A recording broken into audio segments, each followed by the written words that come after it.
Why, hello everyone! I'm your lovely host, Innocent, and welcome back to Dream Daddy. Still weird to say.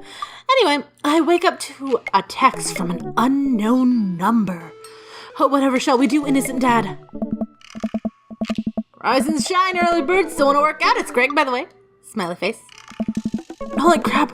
It's 6 a.m.? Who does 6 a.m. anymore? Without realizing it, I drift back to sleep. Whoops! So, must swing back out there. I check my phone again. Hey, bud. Still want to get your swole on? I'm ready to tear up the track. Hit me up. God, the last thing I want to do right now is work out, but it is Craig. I do want to catch up. Sleep. I shoot a quick text back to Craig apologizing for bailing and immediately fall back asleep. I like sleep. I'm sorry, Craig, but I like sleep. Oh, man. Fuck. How long was I out? What time is it? What day is it? What year is it? Did Amanda already go off to school? I look over at the clock. It's 3:55 p.m. Fuck, I have to be at that parent-teacher conference in 5 minutes. I jump out of bed, throw on the nearest clothes, and run out the door. Hopefully they're clean clothes. I arrive at Amanda's school and check in the front desk. They give me a bright orange visitor sticker and send me on my way. I feel pretty haggard after not brushing my teeth or showering, but hopefully no one will notice. Usually they don't. I check my watch and I'm relieved to see that I'm only 2 minutes late. Wait, is it room 103 or 108? I spot a youth standing in his locker and approach him for help. Hey, excuse me, do you know where Mr. Vega's classroom is? Oh no. The youth turns around and looks me up and down with heavy lined eyes. Come on, kid, I'm late for a meeting. Mr. Who? Mr. Vega. I don't know, have you tried the exit? Okay, wise name. Are you gonna help me or not? Fine, up those stairs and to the left, can't miss him. I head up the stairs and walk around, unable to find Mr. Vega's class anywhere. After a couple of minutes of searching, I head back downstairs. That punk used to me in the wild goose chase. I get back to a low-rent Gerard way and is standing. I'm fully ready to give him a piece of my mind when suddenly, a head walks out of a classroom next to his locker. Hello, teacher. Hi. Lucian, don't you have a third period to get to? Fine, Mr. Vega. Wow. Now I'm officially 10 minutes late. I glare at him as he walks away. We're not cool. Oh. You must be innocent. This period's almost over. Would you mind waiting in the back? Oh. That's a slightly different mic quality than everybody else's. I'm okay with it. Mr. Vega leads me in and I take a seat in one of the comically small students' desks in the back. I may get stuck in this. Alright, where were we? Who can tell me about the unreliability of narrator in J.D. Stallings' Catcher in the Rye? Yes, Colin? Colin stands up and does his thing when he blows into the crook of his elbow to make a fart noise. Oh. The whole crap erupts in laughter. Alright, everyone, very funny. Colin, please sit down. Now, Holden Caulfield is an unreliable narrator in the sense that the bell for the end of the period rings. All of the students immediately get up and make a break for the door. What? Remember to do the reading and answer the response questions on page 194 in your textbook. Nobody's listening. Or not, I guess. Mr. Vega turns to me and sighs. Middle schoolers, right. Don't you teach high schoolers? Both, but budget cuts. Right. Oh. Thanks so much for coming in. No problem, Mr. Vega. Oh. Please call me Hugo. I don't normally do these impromptu parent-teacher meetings, but as I'm sure you know, Amanda's a very bright student, and I'm concerned about her recent behavior. What's going on? Amanda's never been the most engaged student, but I know she cares. Recently, though, she's been falling behind. She's not completing assignments and has been doing rather poorly on tests. I normally chalk this up to seniorities, but this is strange. I thought Amanda always shared everything with me. It hasn't even crossed my mind that something might be wrong. I just wanted to ask, is everything all right at home? We just moved. Well, we just moved recently, but it was only to the other side of town, and Amanda was more excited about it than I was. See if you can talk to her about it. I know she values you a great deal, and would appreciate your guidance if she keeps heading down this road. I know how important art school is to her, and I would hate to see her miss out on a scholarship money that she clearly deserves. I'll make sure to talk to Amanda. Thanks for letting me know, Hugo. Oh. Anytime. On my out, I stop, thinking for a moment. I turn to Hugo. Hey, Hugo? Yes? Did you ever catch that rye? Yes. I didn't even get a choice in that one. Okay. I leave the classroom and make my way out of the school. I'm still a little bit in shock that Amanda was able to hide it so well from me. She's always been such a force of positivity in my life, especially after we lost her father. And I must be done with classes for now, for the day now. I'm sure she would appreciate a ride home, and maybe I can talk to her about what's going on. I pull up to the carpool and Amanda hops in my passenger seat. Yeah. So, did you have fun gossiping about me? Mr. Vega and I actually just gossiped about our celebrity crushes. Oh, so you talked about Mario Batali the whole time? It was a very productive meeting. Huh. I'm pretty hungry. Can we grab some dinner? Sure thing. Fuck it. Does that sound good to you? Yeah, sure. Why the mall? Geez, can a dad take his daughter out to the mall? Will you buy me things? I'll buy you a thing. Singular. Sounds like a deal to me. Oh. We drive in silence for a short while. Amanda plays a game on her phone. I should say something. You know, sometimes when a kid gets older, they find that they have to keep things hidden from their parents. And that's okay, because sometimes that's what kids do. And that's okay, but also sometimes it's good to have a parent's perspective, because, you know, maybe the parents also have to deal with similar situations. And maybe they're a little cooler than you give them credit for. Anyway, what I'm trying to say is that it's good to share. Love you. Have you been reading my tweets? You have a Twitter? What? Never mind. Look, sweetie. Mr. Vega says you haven't been participating in class and that you're not turning things in. Oh, I'm fine, Pops. Seniorities and all that. I thought you liked Mr. Vega's class. It's fine, he's fine. We pull up to a stoplight and I eye Amanda. She's still texting. I want you to know that you can talk to me about anything. I can tell that whatever it is, she doesn't want me knowing about it. That's frustrating. I heard MR is going to that fancy art school in California. That's exciting. Yep. Are you bummed that you guys aren't going to the same school? Yep. Amanda keeps texting. She stifles a laugh. What's so funny? I don't think you get it. Okay. Who you texting? Oh. Noah. Who's Noah? My friend. Does he go to your school? Yep. Do you like Noah? Huh? What? No! Dad! I can't believe you would... Ugh. Dad! I mean, jeez! Why would you... Gross. Sorry, just asking. Dad, he's just my friend. Guys and girls can be friends. He's my friend. Okay. Jeez. This is going well. Good talk. Love you, kid. She leans forward and turns up the radio. I guess that conversation is over. To the mall, then.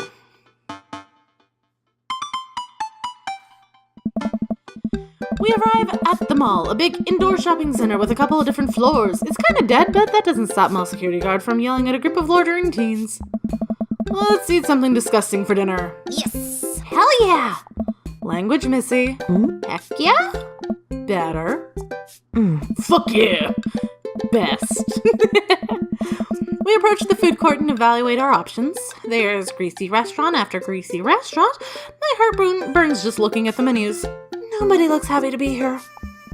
What are you in the mood for? Bread dipped in sugar, bread with cheese on it, or do you just want me to inject some fat directly into your bloodstream? I extend my hand to her. Would you do me the honor of sharing some nachos? She takes my hand with a grin. It would make me the happiest, cheesiest girl alive. We order a giant pile of chips and unnaturally orange cheese from a very unenthusiastic and possibly stoned teenager. We take a seat at a rickety table and dig in. Hey, These are bad. These are very bad, but also strangely delicious. huh? We have to eat them through pain. We enjoy the fluorescent cheesy goodness together until we're all out of nachos.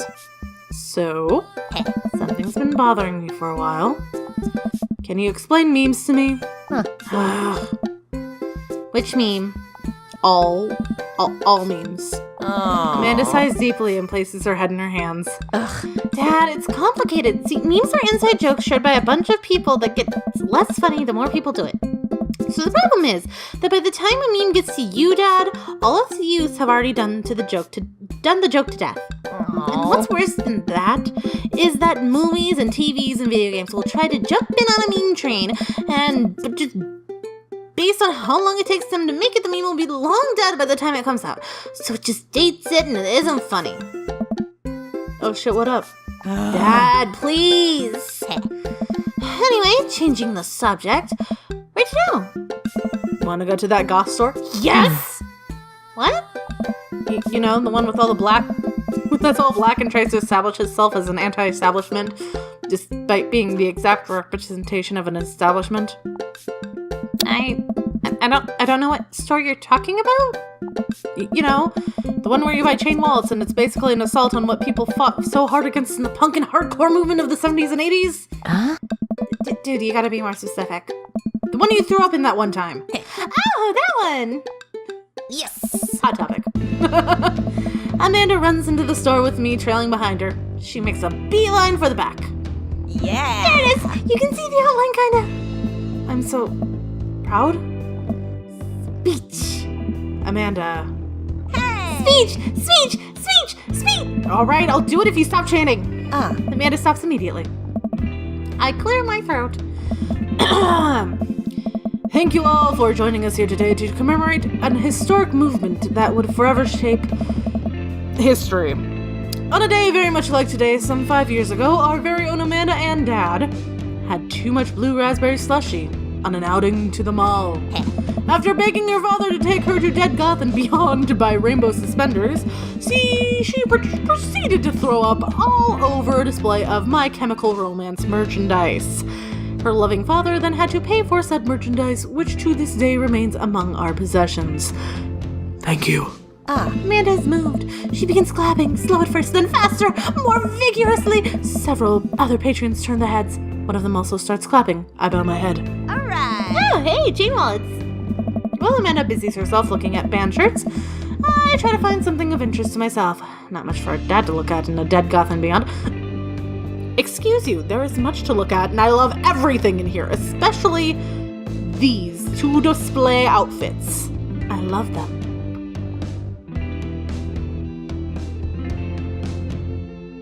Peruse the band t-shirts. I barely know any of these bands. Cannibal Bone Party. Doesn't seem like music I would enjoy, but they must be really happy that a retail outlet is carrying their merchandise. I hope their parents are really proud of them. Look, this is very important to me. Yes, baby! No, you're not a baby, you're a daddy. Fuck, you hot. Hi. Sorry. Hello. I'm gonna try to get in bed with you. You're going to like it. I overhear a stifled argument over at the cash register. An older gentleman is carrying a garment and showing it off to a bored-looking cashier with pink hair. I can see that. Don't know what to tell you, dude. I just work here. Listen, when I bought this online, the website said this blouse was Victorian-inspired. However, when I received it, it clearly held the trademark of Edwardian dressage. Do you want a coupon? I can give you a coupon. Will you leave if I give you a coupon? Is there a manager present? People have to know what they're buying. I am the manager. I see. Well, it would seem that I have outstayed my welcome. Good day, shopkeep. Your superiors will receive a strongly worded letter by post. Whatever, dude. The man whirls around and storms out, his literal coattails trailing behind him. I can't tell if they're Victorian-inspired or Edwardian in nature. Amanda trots up to me with a t-shirt in hand. Oh boy, here it comes. Hey, Dad found 5,000. Yes, I'll buy it for you. Wow, that was easy. Thanks. At least if it's only one this time. Amanda plops the shirt onto the counter and grins at the cashier. I love your hair. The cashier says nothing and rings Amanda up. Radiating hatred. I hand her a 20. So, what was that guy's deal? The cashier rolls her eyes so hard I'm worried she pulled something. That's Damien. He's in here all the time. He's obsessed with Victorian fashion or whatever. She hands Amanda her bag and clears the conversation. It's clear the conversation is over. We make our way out of the store and head home and get some rest. I want to go talk with Damien. Damien is cute. Amanda and I sit on the couch, trying to find something to watch over bowls of ice cream. Oh, cool. Long haul your normal ice road ghost truckers is on. God damn it, that you do not combine those shows. Why? Your favorite, right? Oh, hell yeah. They have to make it over the Canadian tundra before the ice road melts, but also they're hunting ghosts. Also, the trucks are haunted. This is an episode I've already seen, but it's one of the best.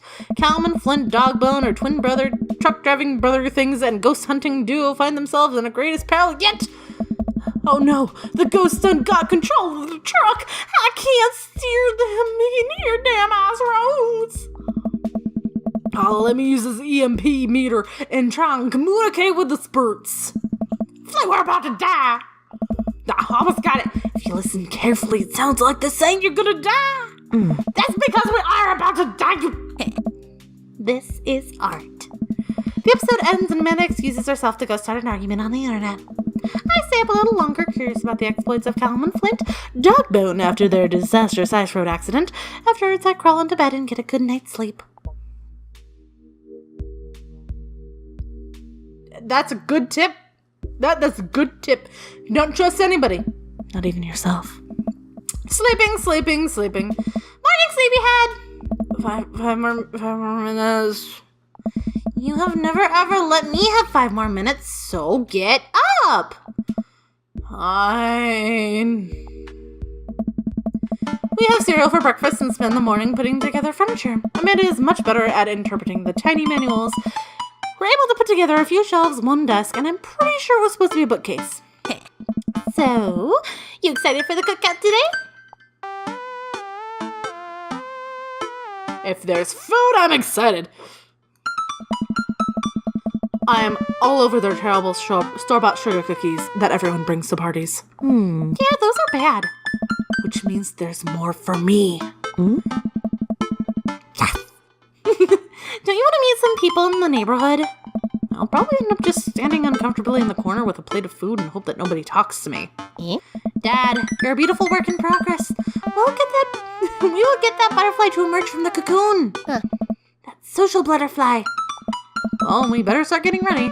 We definitely don't want to be late. Hey. What? No, we have to be fashionably late. Who shows up to a cookout on time? You know what? We're going to be early just because you said that. I head out the door and Amanda reluctantly follows. We walk across the street to Joseph's house with store-bought veggie plate. I am a terrible cook if it doesn't involve a grill. I guess we're not as early as we thought we were. Joseph's backyard is already packed with people, and the smell of hot dogs wafts through the air. Small children run through the sprinkler, and adults chat in small clusters. I set our veggie plate down on the table next to 2 other veggie plates. Hey, there's Joseph. I wave to get his attention. The moment he sees us, he jogs over, arms open wide. Welcome! I'm so glad that you are here! And you brought veggies! Let me introduce you to my family. Kids, come over here. This is Chris, my eldest. Hi. This is Christian and Christine. They're twins. What? They stare creepily at us and say nothing. Hey. And then, of course, there's our youngest, Krish. Wait, where's Krish? Maybe Mary put him in his crib. Oh, and how could I forget my lovely wife, Mary? Joseph pecks her on the cheek. She smiles. Mary, sweetheart, did you put Krish to bed? I have to go look for him. Hmm. What? You'll have to. Joseph takes a moment and regains his composure. Mary, this is our new neighbor, Innocent and his daughter Amanda.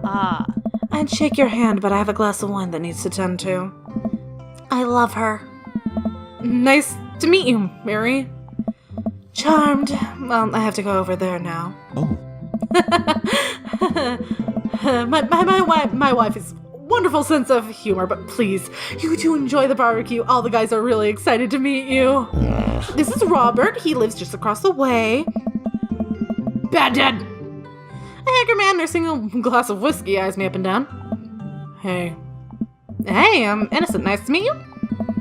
Takes a long swig of his drink. Charmed. Innocent and his daughter just moved in next door. Cool. If you ever need recommendations somewhere to get a drink in this town, Rob is your man. I told you not to call me Rob. Norman McDonald! God damn it, I can't take his voice. Right, got it. Robert ambles away without saying goodbye. He's not really a people person. Amanda and I mill around and try to find some food spread out on the table. I pick at some deviled eggs. Oh, deviled eggs are great. I love fucking deviled eggs. Oh my god. Anyway, Amanda grabs a small platter, paper plate, and immediately begins to piling it with baked goods. I don't want to have to make friends. Come on, Dad. Who are you going to party with when I go off to school? But I don't want to have to do pleasantries. Dad. We're gonna talk about weather. Go do it. Make a friend. But how could I possibly abandon my only child at a social function? That's bad parenting. This plate of cookies is my new dad. Bye. Amanda shoves me into the center of the yard.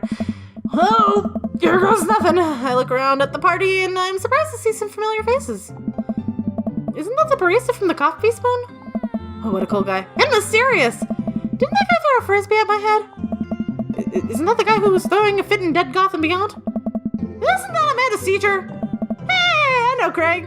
But wait a second, all these people live in our cul-de-sac? Oh, that can't be right. I better investigate. Start with Damien. Yes, please. I spot Joseph chatting with the guy from Dead Goth and Beyond by the grill. I wonder what they're talking about. I walk over to them. So I'm curious. Can you walk me through why you had your house painted black? Where do I even begin? The house stays warmer in the winter. It provides an artistic contrast to the rest of the neighborhood, and it complements the crimson interior perfectly. It's definitely an interesting choice. Thank you. I'm proud of my abode. Innocent, I was just having a conversation with Damien here about his aesthetic design decisions. Damien regards me up and down with a warm but critical eye. How do you do? I don't believe I've had the pleasure. I think I saw you in Dead Goth and Beyond the other day. Damien's face turns bright red. I must apologize for my behavior on that day. You see, I take the goth lifestyle very seriously, and to be caught in a ruse such as a corporation as Dead Goth and Beyond was profoundly frustrating indeed. I hope you know that while my anger may have been justified, it was no such way for a gentleman to act. It's okay, man. Do tell me about yourself. Are you new to the area? Yes, my daughter and I just moved in the other day. She was the one who I took to Dead Goth and Beyond. Very good taste on her part. Does she partake in the goth lifestyle? I think for a second. I look over to Amanda, who's hanging out with some of the older kids in the neighborhood. Oh my. Hey, Amanda! Would you consider yourself a goth? Amanda yells back. I wouldn't necessarily try to fall under any one specific label, but I guess if I had to choose, I would be more describe myself as a twee hipster with some non-core learnings. Bats are cool, though. Pity. Oh. Are you enjoying the party so far? Oh, definitely. Thanks so much for putting this on. It's nice to be in a cul-de-sac where everyone's so friendly and welcoming. Oh. Amanda walks up to the conversation. I also like The Last Place a lot. Really good movie. Does that count as goth? Oh. That it would, my dear. I don't believe we had the pleasure of meeting. Damien Bloodmarch, at your service. Damien finishes a sentence with a flourish and a bow, producing a single rose, offering it to Amanda. Amanda blushes and returns the gesture with a curtsy. My, do you know how to treat a lady? Hey. Hello, Amanda. Seemingly out of nowhere, Joseph's twins kids appear. They're speaking in unison? What? Hey! Won't you come play with us?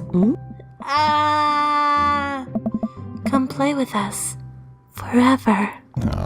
Guys, enough with the creepy twin shtick. We talked about this. Christian and Christy slowly back away. Where do you think they got that from? Mary pops into the conversation, wine in hand. I don't know. Mary takes a long sip of wine. Oh my God. I think I might have typed over the VeggieTales VHS for The Shining. Who knows? She takes another sip of her wine. Where's Krish? Ugh. Wasn't he with you? You had him a moment ago. He's probably shoving dirt in his mouth. He'll be alright. Toddlers are pretty resilient. Mary tips a glass to me. Hey. Ain't my first time to the rodeo. It's my fifth.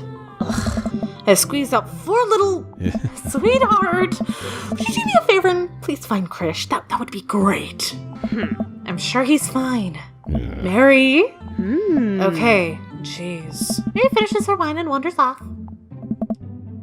Dad, can we go now? Lucian, have I introduced you to Innocent yet? Hey, it's that punk from Amanda's school. I remember you. Whatever. That's no way for a young man to speak to his elders. Be polite. Lucian bows. Whatever, sir. Lucian bows again. Mr. Christensen, may I have a veggie burger, sir? Coming right up, bud. Are you vegetarian? Yep. Make that 2 veggie burgers. Did you know that some people in the Victorian era were vegetarians? They described carnivorous type people as bloodlappers. Dad. That is really interesting, Damien. Joseph turns to the grill. Just a hint of a tattoo peeks out from underneath his sleeve. I can't believe I noticed it before. It looks like a bottom of an anchor. Wow, is that a tattoo? Yeah. Yep. I wasn't always a youth pastor, you know? That's so cool. Want to see mine? What? Lucian pulls back some rubber plates, revealing a lopsided 666 in black ink. My buddy gave me a stick and poke tattoo last week. I think it's holding up pretty good. Lucian! We'll talk about this later. That's pretty cool. What's the significance of the tattoo? I just thought it looked sick. Well, in my opinion, the only reason you need to get a tattoo is because you want one. Careful, though, the nut number carries weight. Man, Joseph is a way cooler youth pastor than I thought. I just figured youth pastors popped out of the womb with a Bible. I wonder what he did before preaching. No, come back, Damien, I love you. I glance across the yard and notice Robert and Brian chatting over drinks. Man, I don't think I want to deal with being one up by Brian or whatever. Happened with Robert last night. Oh no, they got me staring. Fuck. Oh no, Brian's waving me over. Oh, fuck. Shoot. I flash a smile and walk over to them. Hey, guys. Innocent, how the heck are ya? Settling into the neighborhood all right? Oh, you betcha. Got the living room in order at least. That's great to hear. I've been doing some living room work as well. Finally got the 50-inch in there. Dog game looks great in high def. Oh boy. Listen, have you met Robert yet? Yeah, we met. Robert regards me over his whiskey. Good seeing you again.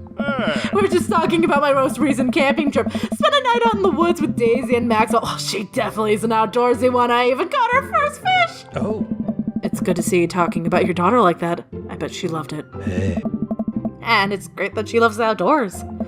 Mine loves being inside. Brian raises an eyebrow at me. Being inside, making art. She won a local art competition for that art. Yep. Oh. Just struggling. Robert stares at me blankly for a second. Anyway, I haven't gone camping in years. Not since the last time. Same here. Well, things change once you have a kid. Wait, what happened last time? Oh. Robert takes a long sip of whiskey. Well, old Johnny Boy and me were out in the back country. Johnny Boy's a strong kid. Met him in my army days. Comes from Kansas.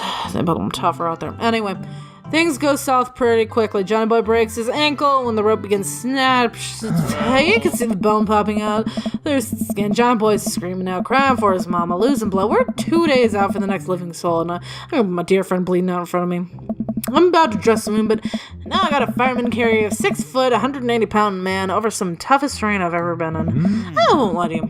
There were moments during that 2 days when I thought I had better leave an old Johnny, but you build a bond with your brothers in arms. And that bond never breaks. You got that boy back to the civilization, but I lost some of me out there. Because it's camping for you. Brian and I stare at him in disbelief. Robert takes another long sip of whiskey. I'm just kidding. My friend John and I were inner tubing down a river and he lost a flip-flop. I miss that kid. Brian and I laugh nervously. Or am I kidding? Brian and I tense up again. Oh. I am kidding. Amanda and Daisy barrel up to us laughing. Daisy's holding a paper plate in front of us like a steering wheel. We gotta get off this haunted truck! Oh no, the ghost locked the doors! Alright! Quick, hit the emergency escape button! But trucks don't have emergency escape buttons. Then hit the brake, I guess. And then we'll get out of the truck. The imaginary truck. Yeah. Anyway, we're safe from the ghosts. But how will we ever survive this Arctic tundra? Daisy, you might have to eat me. Are you prepared to do that? I'm prepared to do anything to survive. That's cold-blooded. I like that. Although I'm not sure if I have the materials required for properly cook you. You know, that reminds me of the last time I went skiing. Robert! Wait a second, are you guys playing Long Haul Ice Road Paranormal Ghost Truckers? Yeah! Amanda and I love that show. It's the best, especially that episode where Coleman hides Flint's keys and Flint retaliates by breaking an ancient curse urn and spreading the spirit after him. Oh yeah, that's a great quality reality television. I don't watch a whole lot of television, but I do enjoy that show. That and war documentaries. Alright, Daisy, I found us a couple of bugs. They're gonna make a great meal. Lots of protein. Gonna keep us from starving out here on this harsh. But there's a whole table of food right over there. Daisy, it's a game. We're playing pretend. That's what kids do. Live a little. Amanda gives Daisy a handful of gummy worms from the snack table. They eat them with a mock disgust. Let's go find a kindle for fire. Yeah. Okay. Yeah. But not an actual fire. Because we're playing pretend? Ha! Now you're getting it. Daisy and Amanda run off. What a cute couple of kids. Man, I've never seen her get along with anyone so quickly. I guess Amanda just sort of has that way with kids. That's kind of amazing. Daisy doesn't really get along with kids her age. Oh, that's nice she's not trying to one-up me this time. He's not. Maybe we can have a regular friendship after all. Really? She kind of just keeps to herself. Her teacher says she spends every recess in the library. I think other kids are intimidated by her intelligence. Ah, there it is. I wouldn't worry about it too much. Amanda was shy as Daisy, at Daisy's age too. She used to have a habit of crawling under tables and crying every time we took her to a restaurant. She bit people too. Oh fuck, I missed that. Anyway, gotta love him. I hear required her by law. I hear that. Well, since they're getting along so well, maybe we should try to put together a little play date for them! They do seem to get along really well. But the thought of continuing hearing all about Brian's accomplishments is rough. Yeah, that'd be nice. Well, I don't want to take up too much of your time. Go meet some of the other fellas! Matt, Hugo, and Craig, let's go! Matt and Hugo seem to be embroiled in an intense discussion. Craig looks on, smiling politely. I walk over to say hello, and I'm going to take a drink of my...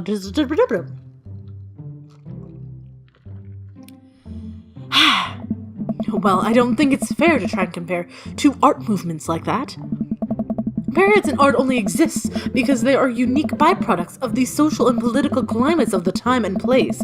And to try to take something like that, say the Rococo period, and compare it to the postmodernism of in America, you're completely disregarding the context in which a work of art is created. Matt and Hugo seem to be busy talking, and they don't notice me. Greg leans in. Dude, I have no idea what's happening. Dr. Greg? I turn my attention to Greg, who seems a little bit more attentive to my existence. The resistance training go the other day. Oh, great. Little River here's a great cheerleader. Aren't you, little bro? Grab Graves River's arms and waves them around. Oh. You can do it, Dad. I'm so proud of you. I'm sorry for pooping on you. She must be a handful at that age. Oh, they always are. Dude! But it's so worth it. Craig grabs River's arm again and waves them around. Oh, so I'm sorry for throwing up on you, Dad. Oh. How you settling in? Almost done. There's still a few odds and ends to take care of before I can really call myself settled, but I think we can upgrade the situation to livable. Nice. We did livable throughout the entirety of college. And my goal was for Amanda to live in a sort of life that didn't involve eating spoonfuls of ranch dressing as a palate cleanser between different types of pizzas. She still does, though. Hey, she takes after her dad. Oh, Innocent, how are you liking the neighborhood? Oh, it's pretty nice. Everybody here is super friendly. Oh. Seems like your daughter is fitting in just fine. Ned points across the yard to where Amanda, Daisy, and another young girl are playing. They're all sitting cross-legged in the grass, picking weeds and waving them into flower crowns. Well, it's pretty adorable. The girl I don't recognize jogs over to us. Oh. What is it, sweetheart? It's a flower crown. I thought you looked cute in it. Hey. Oh, fuck. Thank you, basically, I think. Matt takes the flower crown and places it on top of its head. Hey. Am I cool now? The girl stares at him, thinking it over. No. But you're slightly less uncool than you were before you put it on. Hey. Innocent, this is my daughter. Oh, hello. Carmen Stia? I'm Carmen Stia. Amanda comes over with Daisy in tow. Dad, look, I'm making friends. Are you making friends? You better be making friends. Yeah, actually, Amanda, you remember the cool barista from the coffee shop? An old college friend of mine and, your teacher? Hey. Oh, hi, Mr. Vega. I didn't realize we were neighbors. Oh! God, hello. Yep. You still gotta get, you still gonna get me that overdue term paper? Great seeing you! Amanda finger guns her way out of the conversation like a champ. She learned that finger gun move from me. I'm very proud. She's definitely a charmer. Speaking of which, where did my son go? Huh? Hugo looks around the party and finally spots him because his eyes go wide. Sweet Manchego! Ernest Hemingway! Vic, are you smoking? Ah! Ernest is holding a lit cigarette. No. Oh my god, I just realized he had a flower crown. Like, they actually put the flower crown on him. Oh my god. Okay, sorry. I am not paying attention, apparently. It's 3 a.m. Of course I'm not. That is adorable. Anyway, I see Ernest Crossway. He casually takes a long drag of his cigarette and then flicks it into the gutter. Oh. Unbelievable. Excuse me. Hugo marches over to Ernest and I turn my attention to Matt and Craig. Cat's right. Hey. Man, I do not envy Hugo. The last barbecue we had, Ernest tried to shove a sparkler down Joseph's pants. Nearly burned down half the yard. And the barbecue we had before that, he actually burned down half the yard. And then it spread onto my lawn and burned down half of my yard too. I don't know. Hugo walks back over to us, practically dragging Ernest behind him. Hey, everybody, sorry about that. Innocent, this is my son, Ernest. Hello. Ernest looks away, sulking, his hand shoved deep in his pockets. Hugo nudges him impatiently. Hey. Nice to meet you, Ernest. What grade are you in? Doesn't matter. Ernest. Okay, I'm in 8th grade. God, are you happy now? I'm sure you were just dying to know. Yeah, good for you. Can I go now? I'm tired of talking to old dudes who blame my generation for the failing economy. Ouch. Ernest! Oh, yeah, because I'm totally embarrassing you. Ernest puts earbuds in and storms off, standing in the corner. Well, that was, certainly something. He seems nice. Hugo puts his head in his hands and sighs. I am so sorry. He's having a really rough time. As much as I want to be the cool dad, I have to be the authoritarian dad, and he clearly resents it for me. I mean, I think as a dad and a teacher, that's about as authoritarian as you can get. Honestly, are any of us the cool dads? Is it even possible to be a cool dad? What? I'm as cool as a cucumber. Oh. See?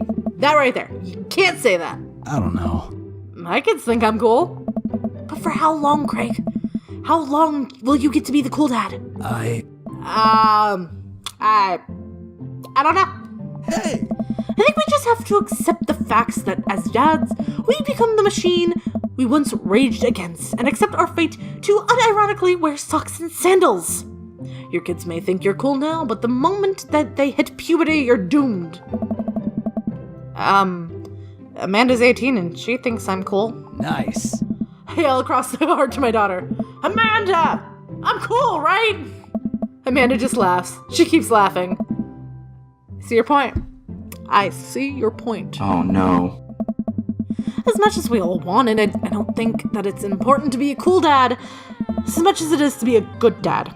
We can't all be best friends with our kids. It just doesn't work. I mean, look at me in earnest. Our job as a parents is to make sure our kids don't turn out okay. Yeah, you're right. But it's nice to have it both ways. Hearing the guys talk about this makes me think my relationship with Amanda will get along. Okay, never mind. We get along so well, but there might come a time when it won't be like that. Is college when it happens?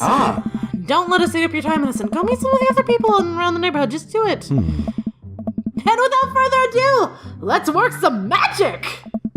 Joseph closes his eyes and takes a deep breath and gets to work. With the greatest of ease, he sets patties on the grill. Flourishing, he flips his spatula into the air. It is easily some of the best grill work I've ever seen. You guys think this is my first time in front of a grill? He's working faster now, effortlessly tossing cheese onto the patties and perfectly grilling the onions on the side. One after another, the dads take notice and a crowd around Joseph to admire his masterful technique. You probably don't know this, innocent, but Joseph's known around here for his grillsmanship. He's unbelievable! Dude! I've tried to get on his level, but I just can't catch up. Oh. Let us keep studying. He has a rare quality about him. Mustard, we keep talking about this. Can't we just appreciate the artist? I've never seen him make a mistake. Okay, we need to stop. This is getting too cheesy. Please stop. All the children at the party boo the glorious display of puns in unison. Nice. All right, guide. Food is ready. Please form an orderly barbecue. Amanda groans. We all grab our food and hang out, enjoying perfectly cooked cheeseburgers. Man, it's so wild how all of us dads live in the same cul-de-sac. Oh. Kinda nice, isn't it? It feels like there's a real community here. Totally helps when you're just a single dad trying to raise a kid. Oh. We're happy to have you here, man. I think you're gonna like this neighborhood a lot. Plus, Amanda seems to be getting along with all of the kids. If she decides to get into babysitting game, I think she'd make a killing. Hey, why don't you add us all on Dad Book? Dad Book? Yeah, it's a great social network for dads to keep in touch with each other. We're all on it, so if you ever need to reach out to anyone, that is the simplest way to do it. Sorry, I'm just an old-fashioned dad. Social media goes way over my head sometimes. Don't worry, Pops. I'll help you figure it out. The rest of the barbecue goes smoothly. We all trade stories and drink beer as our kids play on the lawn. Amanda breaks up a fight between Carmen Sia and those weird twins. I think they wanted to take her soul or... yeah, you know, it's cool. Achievement unlocked. Welcome to the neighborhood. All right. I'm going to end this episode here with the achievement of Welcome to the Neighborhood. Whoo. Thank you all so much for watching. I hope you had a wonderful time. And I hope to see you all so very soon. Peace out. Bye-bye.